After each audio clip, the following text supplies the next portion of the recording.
వి gold trusted gold buyers మీరు తాకట్టు పెట్టిన బంగారాన్ని విడిపించి ఈ రోజు ఉన్న మార్కెట్ ధరకు కొనబడును.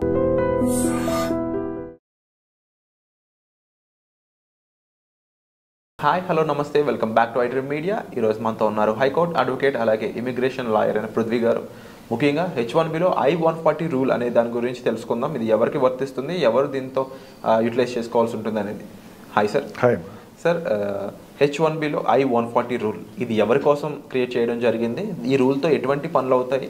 ఈ రూల్ ఎవరు తెలుసుకోవాలి? ముఖ్యంగా I-140 ఈ అప్లికేషన్ ఏదైతే ఉందో ఇప్పుడు మనం ఇంట్రడ్యూస్ చేసేటప్పుడు గవర్నమెంట్కి మన లేబర్ రెగ్యులేషన్స్ ఇంట్రడ్యూస్ చేసేటప్పుడు ఎంప్లాయర్కి ఎంప్లాయీ రిలేషన్షిప్ అంటే ఇట్స్ లైక్ రికమెండేషన్ లెటర్ అని చెప్పచ్చు, రెఫరెన్స్ లెటర్ అని చెప్పచ్చు.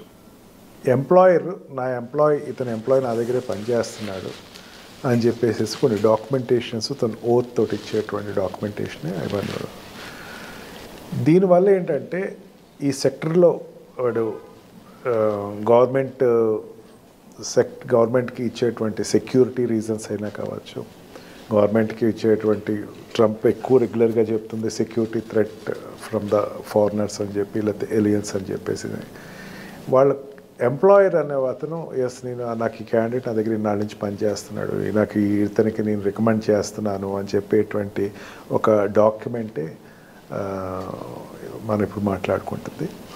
అండ్ ఆ డాక్యుమెంటేషన్ ఇచ్చేటప్పుడు employer will take all కాషియస్నెస్ about the employee. ఎవరికైతే రికమెండ్ చేస్తున్నాడో అతని యొక్క వర్క్ ప్రోగ్రెస్ ఎట్లా చేశాడు, తన దగ్గర వర్క్ చేసేటప్పుడు ఎట్లా చేశాడు, లేకపోతే తన కెరియర్లో నేను ఎందుకు రికమెండ్ చేస్తున్నాను ఇతన్ని, why I'm specifically recommending this candidate for that green card కానీ H1B వీసాకి కానీ ఎందుకు నేను రికమెండ్ చేస్తున్నాను అని చెప్పి ఎక్స్ప్రెషన్ అని చెప్పచ్చు. జనరల్గా ఇక్కడ ఏమవుద్దంటే ఎంప్లాయర్ రికమెండ్ చేసేటప్పుడు ఎంప్లాయీ యొక్క పెర్ఫార్మెన్స్ రేషియోస్ బట్టి దాన్ని డిపెండ్ అయి ఉంటుంది. ఇప్పుడు ఏ కంపెనీ అయినా సరే రికమెండ్ చేస్తుంది అనేసరికి ద బెస్ట్ పెర్ఫార్మర్ అండ్ ఈ ఎంప్లాయీ నాకు ఖచ్చితంగా కంటిన్యూటీ ఆఫ్ జాబ్ నాకు చాలా అవసరం. ఇతని వల్ల నేను నా బిజినెస్ కానీ నా యొక్క సాఫ్ట్వేర్ ప్రోగ్రామ్ కానీ నా యొక్క ప్రాజెక్ట్ కానీ చేసేటప్పుడు నేను ఇతను లేకపోతే నాకు కష్టం అని చెప్పేటువంటి ఒక రికమెండేషన్ కింద మనం దీన్ని తీసుకోవచ్చు. అండ్ ఆల్సో ఈ డాక్యుమెంట్ అనేది లేబర్ డిపార్ట్మెంట్ కూడా పంపిస్తారు. దీంట్లో లేబర్ డిపార్ట్మెంట్లో ఎంప్లాయర్స్ ఎంతమందిని నువ్వు రికమెండ్ చేస్తున్నావు అని పేపర్స్ ఏదో ఒక స్టేట్మెంట్స్ ఉంటుంది. దాంట్లో నేను పలానా ABCD అని అతన్ని మీరు రికమెండ్ చేస్తున్నాను అని చెప్పేసి వీళ్ళకి మీరు అప్రూవల్ ఇవ్వచ్చు. మీరు లాట్కి పంపించేటప్పుడు నేను వీళ్ళకి ఐఎమ్ రిఫరింగ్ దీస్ పీపుల్ అనేసరికి లేబర్ డిపార్ట్మెంట్లో వాళ్ళ పేర్లు రిజిస్టర్ అవుతాయి. రిజిస్టర్ అయిన తర్వాత ఇది ఎప్పుడున్నా సరే US ఎన్నాళ్ళు వర్క్ చేసినా సరే ఈ 140 ఎవరు ఇచ్చారు, I-140 ఎవరు ఇచ్చారు అంటే పలానా మైక్రోసాఫ్ట్ ఇచ్చిందో, పలానా ఏదో ఒక సత్యం వాడు ఇచ్చాడో, లేకపోతే వాట్ వి కాల్డ్ ఈ సాఫ్ట్వేర్ కంపెనీ ఇచ్చిందో, లేకపోతే అండ్ ఆల్సో సైన్స్ ఈ మెడికల్ కంపెనీస్ ఇచ్చినాయో, ఫార్మా కంపెనీస్ ఇచ్చినాయో అనేది ఫస్ట్ ఎప్పుడు రిజిస్టర్ అవుతుంది. ఒకవేళ ఏదైనా సెక్యూరిటీ థ్రెట్స్ వస్తే, ఆ ఎంప్లాయీ వల్ల ఏదైనా సెక్యూరిటీ థ్రెట్ వస్తే కనుక ఇన్వెస్టిగేషన్ చేసేది ఎంప్లాయర్ మీద చేస్తారు. గవర్నమెంట్ డాక్యుమెంట్ అది. And security and defence modules అని చెప్పేసి ఇప్పుడు ఎక్కువ దాని గురించి చెప్తున్నారు. అంటే ఈ వచ్చినటువంటి ఫారినర్ కానీ లేకపోతే ఈ ఇమిగ్రెంట్ కానీ ఇతని గురించి మీరు చెప్పేటప్పుడు యూ నో హిమ్ పర్సనల్లీ అంటే verified all the documents pertaining to that employee. అతను అన్నీ నేను వెరిఫై చేస్తాను, నా దగ్గర ఉన్న నాళ్ళు చాలా బ్రహ్మాండంగా చేశాడు, ఇతని ఈ బ్యాక్గ్రౌండ్ నాకు ఇచ్చినటువంటి బయోడేటాస్ ఇవి అనే ప్రూఫ్స్ తోటి ఆ డాక్యుమెంట్స్ వేస్తారు. కాబట్టి వన్ వే ఆర్ అదర్ అతను ఎంప్లాయీకి సంబంధించినటువంటి ఒక రకమైనటువంటి ఫోర్కాస్టింగ్ అతను గవర్నమెంట్కి ఇస్తున్నాడు. It's government document. దానికి ఏదైనా మిస్ఫైర్ అయ్యి లేకపోతే ఇన్ఫర్మేషన్ పాయింట్ అతను ఇన్ఫర్మేషన్స్ తప్పు ఇచ్చాడు అని తేలితే కనుక ఎంప్లాయర్ ఏదైతే ఉన్నారో ఆ కంపెనీ మీద ఒక నిఘా పెట్టడం అనేది, లేకపోతే దాని మీద ఫర్దర్ యాక్షన్ తీసుకుంటాం అనేది జరుగుతుంది. అందుకని ఎంప్లాయర్ ఇచ్చేటప్పుడు చాలా కాషియస్గా ఇస్తాడు. ఎంప్లాయీని యాక్సెప్ట్ చేసేటప్పుడు కూడా ఎంప్లాయర్ చాలా ఇతను I'm not telling about the shell companies. అంటే ఇది చాలా క్రూషియల్ ప్రొసెస్ లా కనిపిస్తుంది, ఎందుకంటే గ్రీన్ కార్డ్ అనేది ఒక సిటిజన్షిప్కి ఆధారభూతమైనది. అండ్ మరీ ముఖ్యంగా అమెరికాలో ఇంకా కంప్లీట్గా ఒక రైట్ అనేది ఆయనకి ఇచ్చే ముందు తీసుకునే ప్రొసెసర్ కాబట్టి చాలా డెప్త్ రీసెర్చ్ అనేది ఉంటుందంటారు ఇండివిజువల్ కూడా.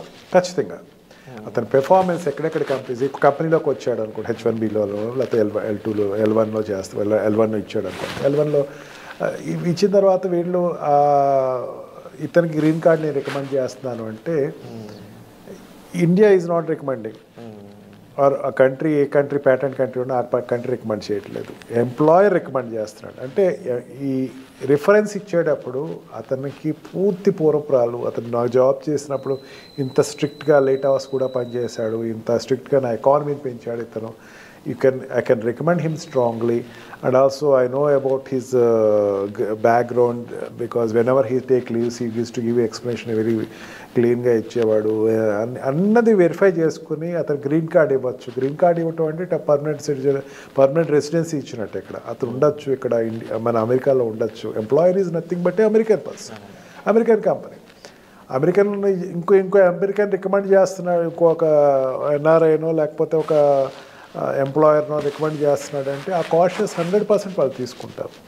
ఇతను ఇక్కడ ఉండటం వల్ల నా కంపెనీకి డెవలప్ అవుతుంది అన్నది ఎకనామికల్ వాళ్ళ బిజినెస్ కోణంలో వాళ్ళు చూస్తారు. ఇవన్నీ చూసి ఒక గ్రీన్ కార్డ్కి అప్లై చేసేటప్పుడు కంపెనీ ఇస్తుంది.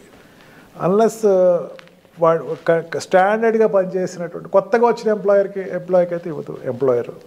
అందుకే స్టాండర్డ్గా తన దగ్గర పనిచేసే వాళ్ళకి అతని పెర్ఫార్మెన్స్ చూసుకుని అతని యొక్క రేషియోస్ చూసుకుని వాళ్ళు రికమెండ్ చేయడం జరుగుతుంది.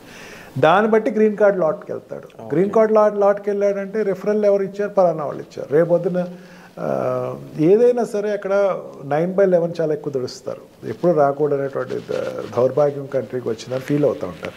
అందుకని ఏంటంటే ఈ డాక్యుమెంటేషన్ అనేది చాలా స్ట్రిక్ట్ చేస్తారు. తర్వాత నుంచి ట్విన్ టవర్స్ ఇష్యూస్ దగ్గర నుంచి బాగా స్ట్రిక్ట్ చేయడం జరుగుతుంది. అందుకని ప్రతి డాక్యుమెంటేషన్ ఇండియన్స్ ఇంకొంచెం ఎక్కువ కాషియస్గా ఉండాలంటారు. డెఫినెట్గా కాషియస్గా ఉండాలి. మన ఎంప్లాయర్ మనల్ని రికమెండ్ చేసి గ్రీన్ కార్డ్ కోసం అప్లై చేస్తున్నాడు అనేసరికి we must be very much what you call trust believer to our company. Submitting of documents ఏ విధంగా ఉంటుంది సార్ ఇందులో? ఏది డాక్యుమెంట్స్ సబ్మిట్ చేయాల్సిన అవసరం ఏమైనా ఉంటుందా, ఏముంటుందంటే ఒక లాట్కి వెళ్ళిన తర్వాత మనం చేయాల్సింది ఏమీ ఉండదు. ప్రతిదీ employer will take the care. Okay, premium కట్టి కూర్చుంటాం తప్ప ఏదైనా premium is also not mandatory to that. Me premium తీయలేదు ఇంకా, ఇప్పుడు ట్రంప్ ప్రీమియం మీద కూర్చోలేదు, ప్రీమియం నువ్వు కట్టేసి కూర్చో. బట్ అబ్జర్వ్ చేస్తా ఉండు, నీ ఎంప్లాయర్ ఏమైనా ఇన్ టైంలో పంపిస్తాడు. వాట్ ఎవర్ ద డాక్యుమెంట్, నువ్వు పనిచేసిన డాక్యుమెంట్స్ అన్నీ నువ్వు గ్యాదర్ చేసి ఎంప్లాయర్కి ఇస్తే ఎంప్లాయర్ ఏం చేస్తాడు, గ్రీన్ కార్డ్కి లాట్కి పంపిస్తాడు. ఒక్కసారి నువ్వు లాట్కి నీ తరపున వాడు వెళ్ళిందంటే పూర్తి రెస్పాన్సిబిలిటీ ఎంప్లాయర్ తీసుకుంటాడని చెప్పచ్చు. మోస్ట్లీ ఎంప్లాయర్ ఇక్కడ ఎక్కువ చాలా మేజర్ రూల్ అది. తర్వాత వాడు అకౌంటెంట్కి, వాళ్ళ చార్ట్ అకౌంటెంట్స్కి అండ్ ఆల్సో లా అడ్వకేట్ని డిప్లాయ్ చేసుకుంటారు. అడ్వకేట్స్ ద్వారా ప్రాసెస్ చేస్తారు, కన్సల్టెంట్స్ ఉంటే దాన్ని ప్రాసెస్ చేస్తారు. Anything which they have to complete June లోపల అన్ని ఏదైనా డాక్యుమెంటేషన్స్ అన్నీ కంప్లీట్ చేసేసుకుంటారు. And whatever the stuff which is their behalf of the employee అంతా కూడా వాళ్ళు డాక్యుమెంటేషన్ చేసుకుంటారు. అందుకని ఎంప్లాయర్ తోటి ఎప్పుడు కూడా రిలేషన్ బాండ్ అనేది పర్ఫెక్ట్గా ఉండాలి. Even when we say that నాకు కొంచెం స్ట్రెస్ ఫీల్ ఉందండి, నాకు లీవ్ కావాలండి అంటే ఇచ్చేస్తాడు వాడు. ఇండియాలో లాగా లేదు నువ్వు ఇది వర్క్ కంప్లీట్ చేసేసి వెళ్ళాను, ఆడే చెప్తాడు నాకు స్ట్రెస్ ఉంది సార్, కొంచెం పీర్ ప్రెషర్ ఉందంటే ఒక 1 వీక్ లీవ్ తీసుకున్నా, గో అవుట్ సైడ్ 1 మంత్ తీసుకో, అది ఇండియాకి వెళ్ళిరా ఒకసారి, కొంచెం రిలాక్స్ అయ్యిరా. ఎందుకంటే ప్రెషర్ ఎక్కువ ఉంటుంది ఎంప్లాయీస్కి, చాలా ప్రెషర్, కాంపిటీషన్ ఉంది ఇప్పుడు, అందుకని ప్రెషర్ చాలా ఎక్కువ ఉంది. ఈ ప్రెషర్లో ఏంటంటే నాకు కొంచెం I'm feeling little bonded burden అంటే please take leave, we can postpone your schedules and we can get it అంటే చాలా ఈజీగా కూల్గా చెప్తాడు.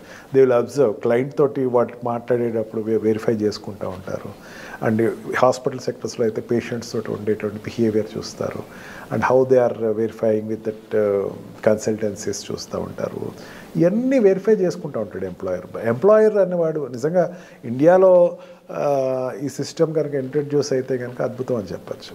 ఇక్కడ ఎంప్లాయీ రిలేషన్షిప్ అంతా go with political and other reasons బాగోదనడానికి మెయిన్ రీజన్ కూడా ఏంటంటే సార్, ఒక కైండ్ ఆఫ్ ఇన్సెక్యూరిటీ ఇద్దరి మధ్యలో వాడు వీడిని ముంచేస్తాడు, వీడు వాడిని ముంచేస్తాడు, వీడు షూట్అవుట్ చేస్తాడు. యుఎస్లో అట్లా ఉండదు. దే విల్ గివ్ కానీ ఒకటి మన దే విల్ ఆఫర్ కాఫీ అంటారు. కాఫీ ఆఫర్ చేశారంటే షూట్ ఇట్ అవుట్ అండి. ఓకే, అది మాత్రం చాలా కాషియస్గా వీడు ఎప్పటికప్పుడు చాలా నిజాయితీగా ఉండి నిజాయితీకి వాల్యూ ఎక్కువ ఇస్తారు అక్కడ. వర్క్ నువ్వు చేసిన వర్క్ అప్రిసియేషన్ ఉంటుంది. అప్రిసియేషన్ డెఫినెట్లీ మన వాళ్ళు హార్డ్ వర్కర్స్ కాబట్టి డెఫినెట్లీ. అందుకే ఇండియన్స్ని ప్రిఫర్ చేస్తారు. చైనీస్ తర్వాత ఇండియన్స్ని ఎక్కువ ప్రిఫర్ చేస్తారు. And wonderful sir, thank you so much. ఎప్పుడు కూడా US and visa and at the same time students, immigrants, దీనికి సంబంధించిన క్రూషియల్ ఇన్ఫర్మేషన్ ఎప్పుడు కూడా మాతో షేర్ చేసుకుంటూ ఉంటున్నారు మీరు. అండ్ తప్పకుండా వాల్యుబుల్ ఇన్ఫర్మేషన్ ఇది. తప్పకుండా ఈ వీడియో చూస్తున్న ఆడియన్స్ ఎవరైనా సరే, మీ పేరెంట్స్ అయినా సరే, లేకపోతే స్టూడెంట్స్ అయినా సరే, లేకపోతే ఇమిగ్రెంట్స్ ఎవరైనా వెళ్దాం అనుకుంటున్న వాళ్ళు, ఆల్రెడీ అక్కడ ఉండి చూస్తున్న వాళ్ళు, వర్క్ చేస్తున్న వాళ్ళు, స్టడీ చేస్తున్న వాళ్ళు, రైట్ ఎక్స్పర్టీస్ అనేది మీకు సార్ ప్రొవైడ్ చేస్తున్నారండి. మీరు సరైన సలహాల కోసం మీ లైఫ్లో ఈ జర్నీలో సరైన గైడెన్స్ కోసం, ముఖ్యంగా అమెరికాకి సంబంధించిన ఎన్నో విషయాల కోసం మీరు సార్ని సంప్రదించవచ్చు. ఆ గైడెన్స్ సార్ ఇవ్వడం జరుగుతుంది. పర్సనల్ అపాయింట్మెంట్స్ అనేవి ఆల్రెడీ ఆన్లో ఉన్నాయి. సో వచ్చే ఎపిసోడ్లో మళ్ళీ కలుద్దాం. Thank you so much. Thank you.